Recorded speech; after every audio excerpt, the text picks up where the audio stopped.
You ever get that feeling? Like you're checking all the boxes, doing everything you're supposed to do, but something just feels off?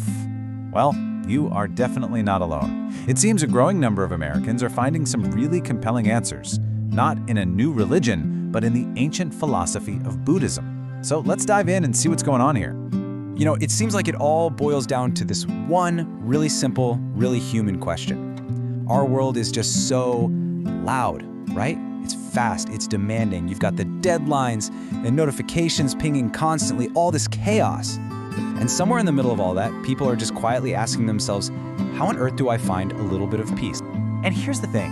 For most people, this isn't about looking for a new faith to sign up for. Nope. It usually starts with something much quieter. Just this deep sense of exhaustion. It's that feeling of being tired of chasing something, but you can't even put your finger on what it is.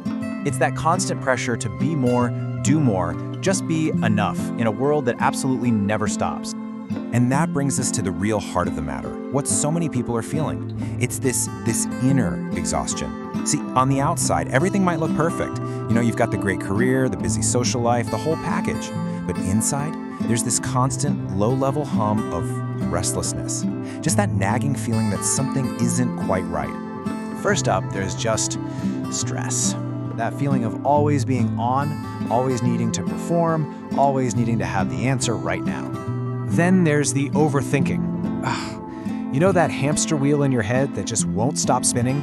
Replaying every little thing, long after you should be asleep? And of course, there's burnout. That feeling of being completely drained. Just running on fumes. At work, at home, everywhere. And finally, loneliness. Which is a weird one, right? Because you can feel it even when you're in a room full of people. So when you put it all together, you see what we're talking about. It's not just one of these things, is it? It's the whole cocktail. The constant stress, that mind that just refuses to quiet down, the burnout from work bleeding into your personal life, and this deep, nagging sense of disconnection. It's becoming super clear that the old playbook, career, success, all that, it just doesn't guarantee inner peace anymore. Okay, so this is where Buddhist philosophy kind of walks onto the stage. And it doesn't come in with a big, heavy book of rules or a list of things you must believe. No, it comes with something way different, something much gentler. It's just an invitation to just look. And just look at the difference here. So much of our lives, we're told what to think, what to believe, what to do. But this approach, it flips that completely on its head. It's not saying, here are the rules, now follow them. It's saying, hey, just look at your own experience, see for yourself. Discover what's actually true for you. And you can see why that's so appealing, right? In a world where we're encouraged to think for ourselves, this feels incredibly refreshing. It's empowering. This right here, this is the whole game. Look at your own experience. It's not asking for blind faith at all.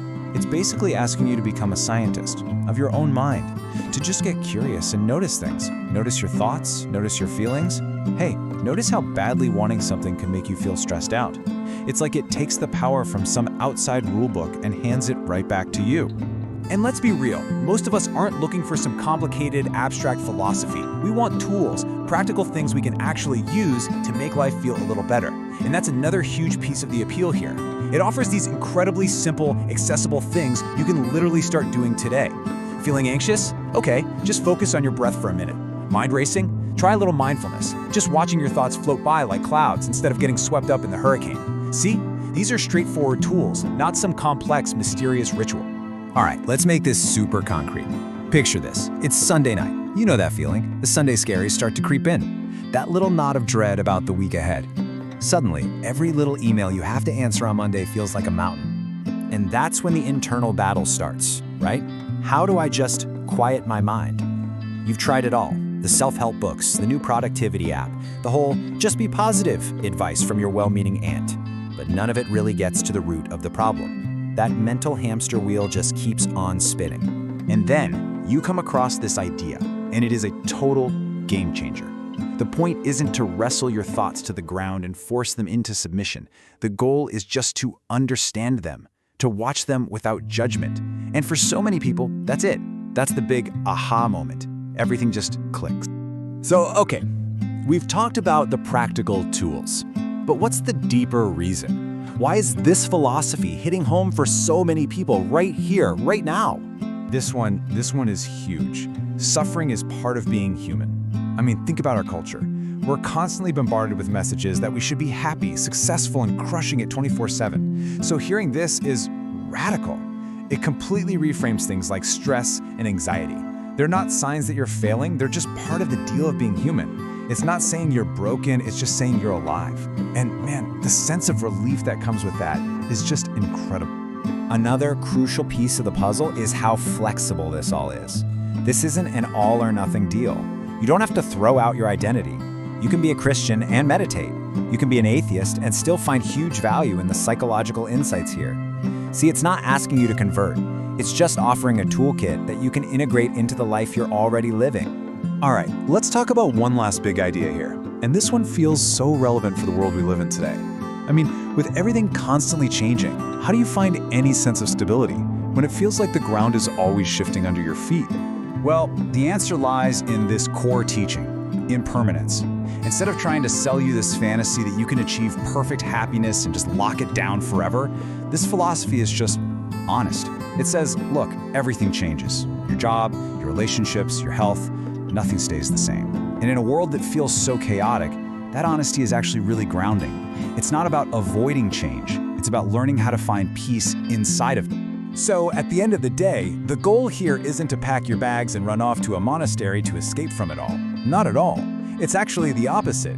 It's about learning how to live right here, in the middle of your own messy, complicated, beautiful life, with the job, the family, all the problems, but to do it with just a little less struggle and a whole lot more clarity. And this really sums up the big shift in thinking. So much of our world promises happiness, but it can feel like you're constantly chasing a feeling that just disappears. It's exhausting. What this philosophy offers is something different, maybe something deeper. It offers understanding. And the idea is that when you understand your own mind, that's where you find a much more stable, a much more lasting sense of peace. So we'll leave you with this final thought. It's a pretty gentle idea, but it's also incredibly powerful. What if the answer isn't about blowing up your life and starting over? You know, getting the new job, the bigger house, the different partner. What if you just need to learn how to see the life you already have, but with a little more clarity, a little more compassion? Maybe that's where the real journey begins.